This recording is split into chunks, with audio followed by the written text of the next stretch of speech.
فأنا ناصح لإخواني بالصدع بالحق تبيض وجوههم. السكوت في مسألة الحزبية يضرها، فاصدع بما تؤمر وأعرض عن المشركين.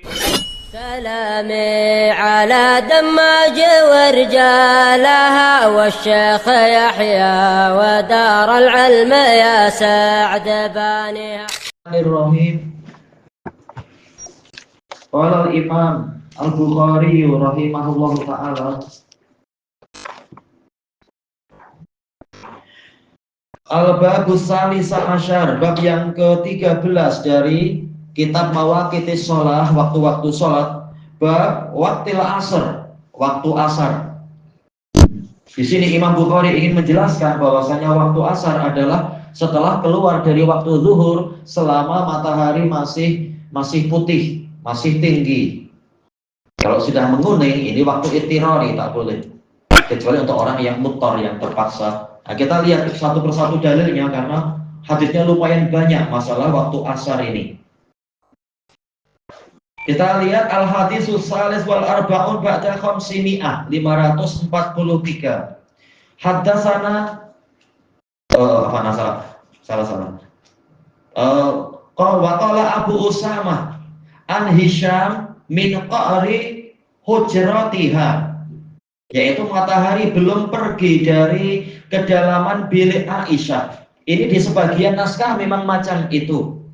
Adapun di naskah-naskah yang lain, tambahan ini adalah setelah hadis yang musnad. Seperti kebiasaan Imam Bukhari, setelah menyebutkan hadis yang musnad, bicara masalah tertentu, baru di dalam sanad lain ada tambahan lafaz, misalkan min qa'ri hujratiha misalkan. Adapun di sebagian naskah mungkin ada penulis yang keliru meletakkan di atas, tapi tak masalah. Dan asar ini masih sangat terkait dengan hadis-hadis yang akan kita lewati, hadis 544, 545 dan sebagainya itu, yaitu hadis Aisyah.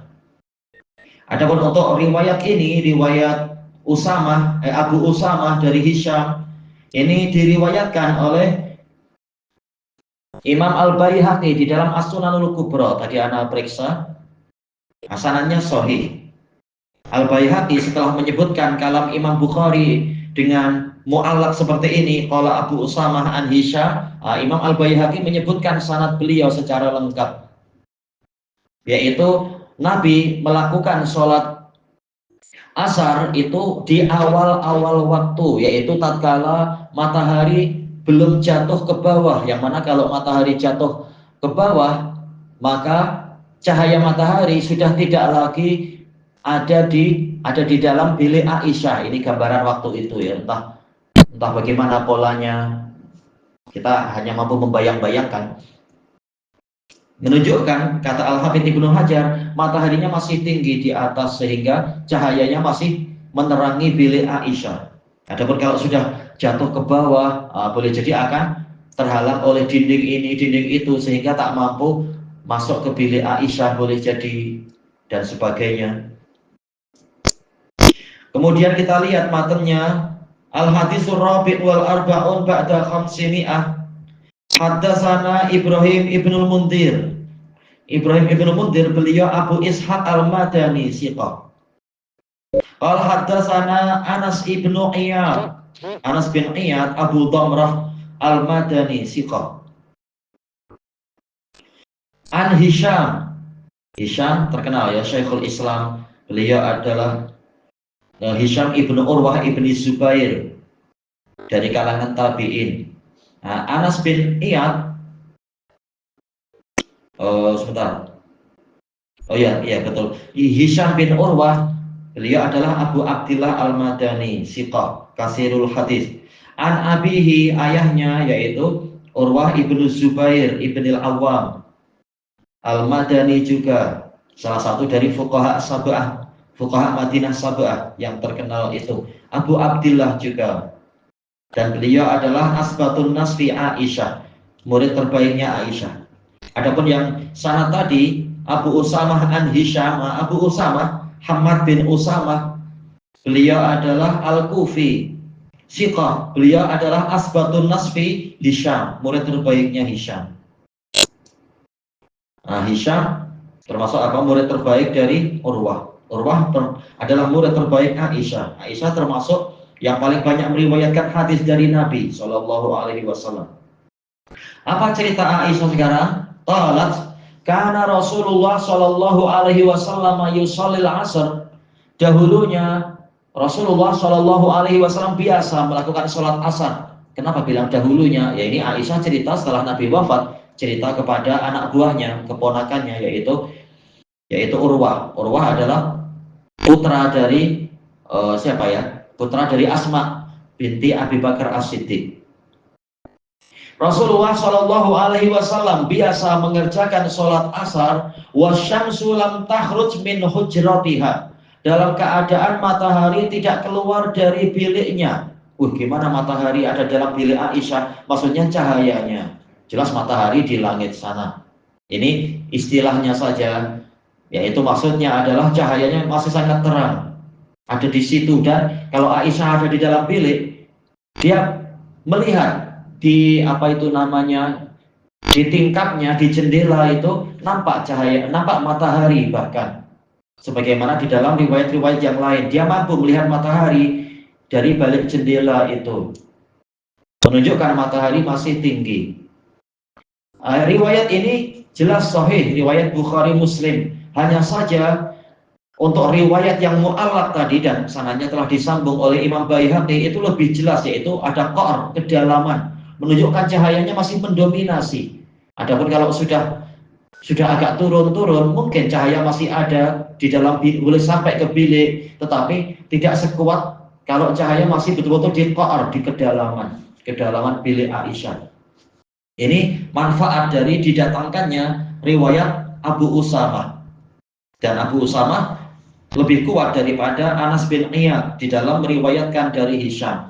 Maka tambahan Abu Usamah jelas kuat sekali di sini. Min qa'ri hujratiha. Cuma kalau ditanya, kalau riwayat terkuat adalah riwayat Abu Usamah, kenapa tak sekalian saja Imam Bukhari mendatangkan riwayat itu? Ini adalah apa? Masih rahasia, tak tahu. Boleh jadi sanadnya agak panjang mungkin.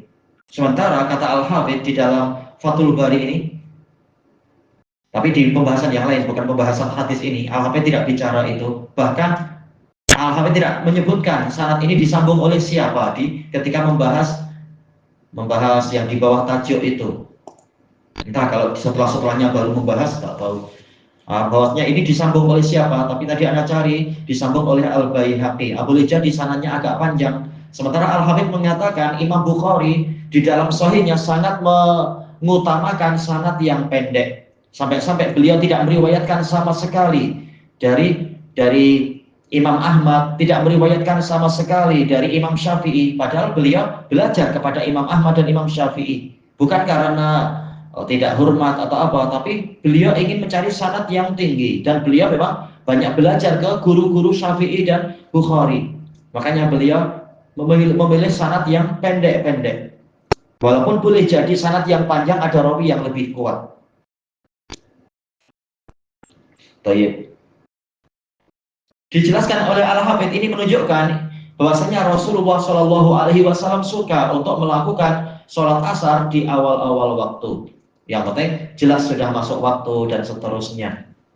Kita langsung masuk hadis berikutnya, Al-Hadisul Khamis wal Arba'un ba'da khamsimi'ah. Hampir sama ya, jadi kita ambil satu lagi di sini.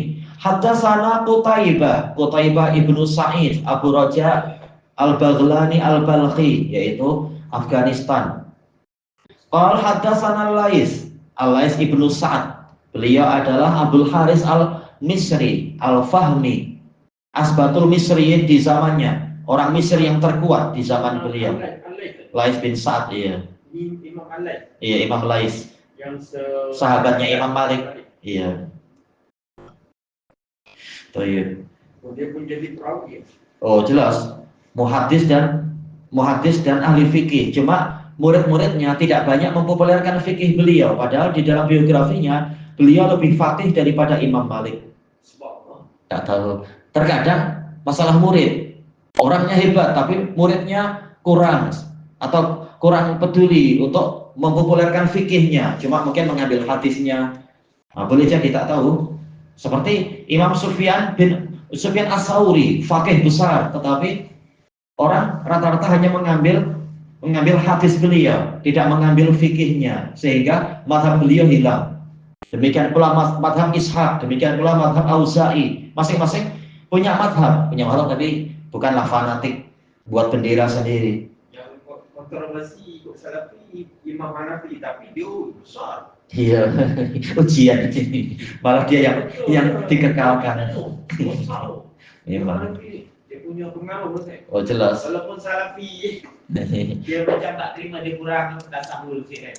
Iya, walaupun akidahnya agak kacau, fikihnya pun ra'yu, hadisnya pun lemah, tapi tahu-tahu malah dia yang dapat. Dia istihadi dia lah. Iya, Rasanya dia ni warak kan. jelas dia Siapa? warak. Siapa? Siapa? Abu Hanifah dhaif. Dalam masalah hadis dhaif. Dhaif didoifkan ulama banyak sekali. Al-Hafidz tak berani mengatakan sikoh, tak berani mengatakan dhaif, bilang faqihun masyhur. Iya. Menjatuhkan marwah. Iya, karena rata-rata Hanafiyah itu fanatiknya tinggi, boleh memukuli orang. Terlalu fanatik ke Abu Hanifah, sehingga banyak orang takut. Apa di Saudi sekarang? Orang mana berani meriwayatkan mencetak bukunya Imam Abdullah bin Imam Ahmad, kitab As-Sunnah Abdullah, itu cetakan lama masih ada asar-asar para ulama salaf yang menghantam Abu Hanifah habis-habisan, tapi sekarang difatwakan dihapus saja karena sekarang sudah sepakat Abu Hanifah imam. Itu tak betul sebenarnya, gimana boleh gitu? Buku sampai dipotong. Makanya cetakan yang baru Anda dapat sampai didapat, cetakan baru tak ada. Kalam-kalam ulama mutaqaddimin terhadap Abu Hanifah, tapi Anda dapat cetakan lama masih ada, lengkap sanad-sanadnya itu. Punya Abdullah bin Imam Ahmad, iya. Betulnya kitab tu boleh dibaca. Iya, dan tak boleh dengan alasan khawatir nanti Hanafiyah marah, tahu-tahu buku ulama salaf dipotong macam itu, tak boleh. Itu khianat sebenarnya. Apa? Pengaruh boleh Hanafi kuat. Oh, jelas. Karena banyak orang lebih suka dia karena mudah, ra'yu, tak perlu susah payah. Kalau wanita pengen kawin lari tak ada wali, gimana? Pergi jarak safar, orang tua ada tak sah, tak berlaku. Bukan tak sah, tapi boleh pakai imam. Orang suka lah macam itu. Ya, Hanafi. Pergi gitu. Boleh dikatakan ajaran sesat. Memang, ulama salaf bilang ini tersesat, orang ini sesat. Tapi dia masih diterima di kalangan apa ni. Oh, dia hujah dia diterima. Oh, jelas. Orang sekarang para mufti banyak. Perniagaan dia memang banyak. Muamalah dengan Islam. Apa zakat fitri pakai duit itu fatwa siapa? Bapak Abu Hanifah menyelisihi 4 mazhab yang lain. Maksudnya 3 mazhab tambah Dzahiri yang dia menyelisihi. Hatta Imam Syafi'i bilang tak sah. Tapi gimana? Justru para mufti memilih kalam Hanafi, padahal bilang kami Syafi'i. Kalau banding dengan Ibnu Hazm dan Imam Hanafi ini mana lagi tinggi? Ya, Ibnu Hazm lebih baik, lebih setia hadis, dan dia sikoh, dan dia hafid. Zahiri. Iya, Dzahiri. Tapi Ibnu Hazm dia Lorenyo. Iya, kasihan. Lorenyo. Memang. Baik, apa kita lanjut saja. Ini Imam Lais bin Sa'ad Abdul Haris, Ali bin Syihab, yaitu Pak Rabi, Abu Bakar, Muhammad bin Muslim. Baik. An Urwah tadi juga sama. An Aisyah sama. Jadi intisarannya sama, yaitu Urwah an Aisyah. Anna Rasulullah sallallahu alaihi wasallam sholat asar. Bahwasanya Rasulullah sallallahu alaihi wasallam mengerjakan sholat asar, wasyamsu fi hujratiha, dalam keadaan matahari masih di dalam biliknya. Kata Al-Hafidz, riwayat-riwayat ini umum. Matahari di biliknya, matahari belum keluar dari biliknya. Tetapi lebih jelasnya memang riwayat yang mu'allaq tadi. Matahari belum keluar dari kedalaman biliknya, yaitu cahayanya masih sangat terang di dalam bilik Aisyah. Itu lebih jelas daripada sekedar cahaya masih ada. Itu masih umum lafaznya. Macam jam 3 ni. Jam 3 petang masih lagi panas. Tapi yang penting asar sudah waktu asar. Kalau macam ni kedalaman matahari itu macam jam 3, 4 tu dia kurang sih. Jam 4 tu Tentunya tidak sampai panas. Istilahnya sudah masuk waktu asar, masih terang, masih cahaya masih putih. Ya, kalau belum asar ya tentunya tak boleh sholat asar. Ini masih asar, mungkin sudah miring, matahari miring dengan apa itu, bayang-bayang sudah lebih panjang dari orangnya. Cahaya masuk ke bilik Aisyah lewat tingkap. Memang ini kita sekedar membayang-bayangkan, memperkirakan. Kalau udah cahaya di sebelah mana, tingkap di sebelah mana. Nabi tak ada jam. Saya ilahuna wa Allahu a'lam. Lam yuzhar faidu ini pembayang. Oh iya ya, belum selesai kok. Lam yadhar al-faid, yaitu kemiringan, faid yaitu kecondongan belum nampak. Maksudnya condong yang melebihi 2 kalinya bayang-bayang manusia. Yaitu batas akhir dari sholat asar waktu ikhtiari, bayang-bayang 2 kali panjang manusia, bayang-bayang manusia. Tayyib. Min hujratiha, belum nampak kecondongan matahari dari biliknya, yaitu belum jelas matahari sudah sampai apa, meninggalkan tingkap. Mungkin kalau dilihat dari tingkap sudah tak nampak karena sudah makin turun misalkan. Cuma kita hanya memperkirakan tingkapnya sebelah mana dan setinggi apa, perkiraan aja. Intinya semuanya, kata Al-Hamid, menunjukkan Nabi sholat asar di awal-awal waktu asar, bukan ketika matahari sudah menguning atau yang semacam itu, sudah mulai redup. Oh iya, ilahuna wallahu a'lam. Fa'in asal dari fa'ayafiu adalah condong. Ya. Jadi yang tentang ulama salah di Mesir itu masih ada lagi. Masih. Azhar kan? Hah? Dia al-Azhar. Beliau bilang, Syekh Muhammad bin Ibrahim. Syekh Muhammad bin Ibrahim. Iya. Beliau bilang, saya ini ikut Azhar sejak masih kecil. Sampai university, sampai entah beliau dapat S2 kah apa istilahnya, tak tahu, kedokteran kah apa. Cuma beliau sering masuk ke maktabah, baca kitabnya Syekhul Islam Ibnu Taimiyah dan lain-lain, Ibnu Qayyim. Akhirnya sadar ini keliru, ini Asy'ariyah batil. Akhirnya beliau keluar dari Azhar setelah levelnya sangat tinggi, lalu mengajar di masjid sendiri, tidak ikut Azhar. Banyak orang-orang yang sekolah di Azhar malah justru orang dari luar negeri, sekolahnya di Azhar tapi malah mereka lebih suka belajar ke Syekh Muhammad bin Ibrahim. Tahu dakwah salafiyah lewat beliau. Tua ya? Hah? Tua. Belum. Nah, dari wajahnya belum nampak tua, belum.